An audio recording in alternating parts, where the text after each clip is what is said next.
All right, some big free agent news. If you're a Washington Commanders fan, if you're new to the channel, we're Detroit Lions fans, but this channel is fully dedicated to teams that just kind of get overlooked by the national media. And Commanders have been one of those teams till last year. Then they really just like, holy smokes.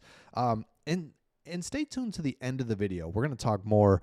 We had kind of fun with this. Being Lions fans, we'll talk more about that playoff loss and just or victory for you, loss for the Lions. We'll talk more about that at the end of the video. But here's what's going on is, first things first, here's what's big is the salary cap's going to go up to $281 million.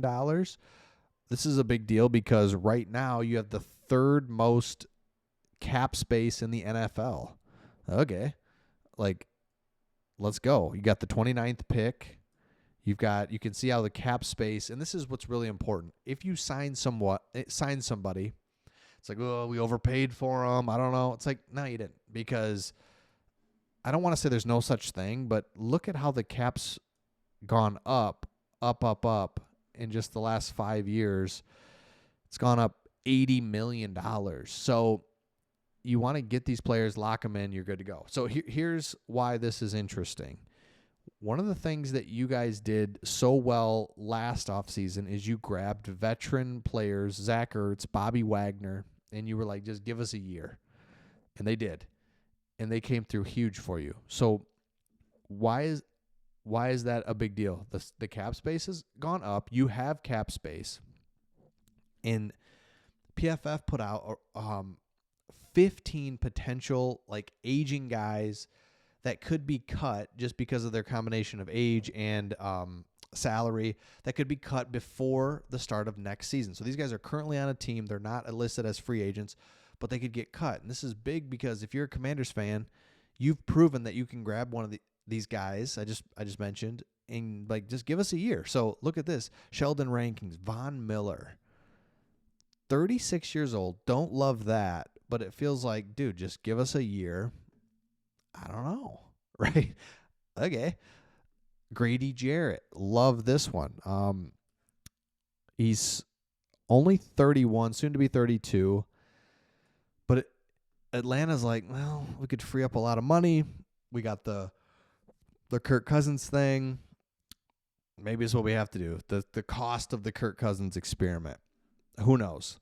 Sam Hubbard, defensive end. Like, man. Cutting Hubbard would save $10 million, further helping them offset Higgins' projected $25 million, right? The Bengals are in like a weird spot. Cameron Jordan. I mean, the Saints are the Saints' annual trip to cap hell is upon us once more. So if you've been paying attention to the Saints at all, probably haven't been. Who cares about the Saints? But they are over the cap tremendously every year. Yeah, and it's like clearly a strategy because they do it every year. But Cameron Jordan, all right, I'll sign him up for a year.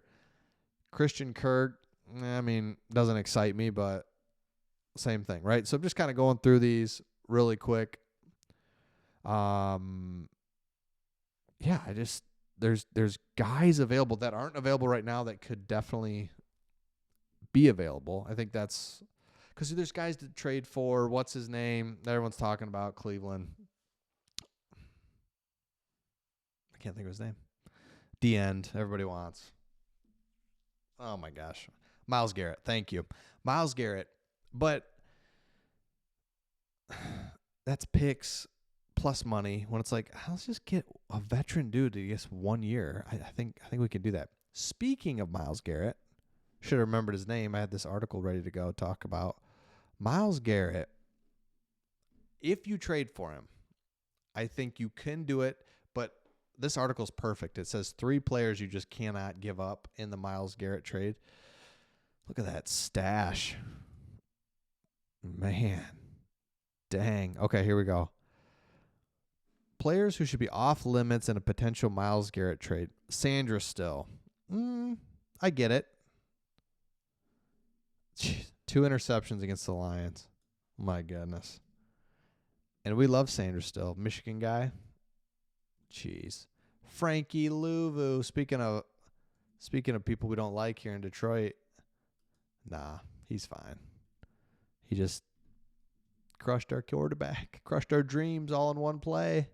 Johnny Newton, I would agree with that one. I don't know. I would probably trade. Yeah, this is a good, like, obviously your starting quarterback is not going to be traded. There's some other ones, but these are some of the sneaky ones. I'm like, I agree with that. I kind of do. Okay. One of your favorite things on this channel is us talking about that game. One of the things I wanted to that's crazy about the Commanders coming into Ford Field. First of all, it's like the atmosphere is just like unmatched, right? Which I do think it's awesome. And if you've ever been to Ford Field, it's weird. It's like in a warehouse. It is super loud. Half of the stadium is like brick. It is just crazy loud. So you're just thinking, who's going to come in here? And then for the Commanders to just really be unstoppable offensively, that's what I really weren't prepared for, because whether they were trying to do it or not, you just get 4 yards of play, and it was just like 3rd and 1, first down. You get somehow you get 7 first downs in a drive. I didn't even know there's that much field to deal. You just get 11 yards, 12 yards, 11 yards, and so you're just eating clock. It's like, we haven't touched the ball. And then boom, pick 6. That is like game. That was the game right there. It was just over. I don't know if you've ever seen this stat. I wish I could find it. But if you get a pick 6, you win 98% of the time. Looking back through history, all the games, you get a pick 6, you're going to win 98. It's that big of a play. It's that big of a analytical bust. I mean, you just can't even. It's a free. It's not. You have to earn it, but it's like a free 7 points. That's just boop, put right on there. When in all reality, all these games are 3 points games in the NFL, and you get a 7-point swing. So yeah, that was just crazy. I don't know. It's just fun. I don't know. Fun's not the right word, but it feels good to talk about it now. Just to kind of talk it out loud. And then the Lions just got really cute and tried to get back into the game when the Commanders were like, we're going to drop everybody. You go ahead and run it. Run the ball. We will let you run 8 yards a pop. We really will. And we were just like, no, we're not going to do that. I mean, there was 4 men in the box at the end there, and we still were trying trick plays. And then we try a trick play to probably the worst decision maker on our team, and Jameson Williams. Of course he threw it. Oh my gosh. All right. Thank you for letting me just talk for a minute on that game and just kind of get it. Just talk it out loud. I don't even know what I'm saying. Oh my goodness. All right. Let me know your thoughts, and we'll see all of you on the next one.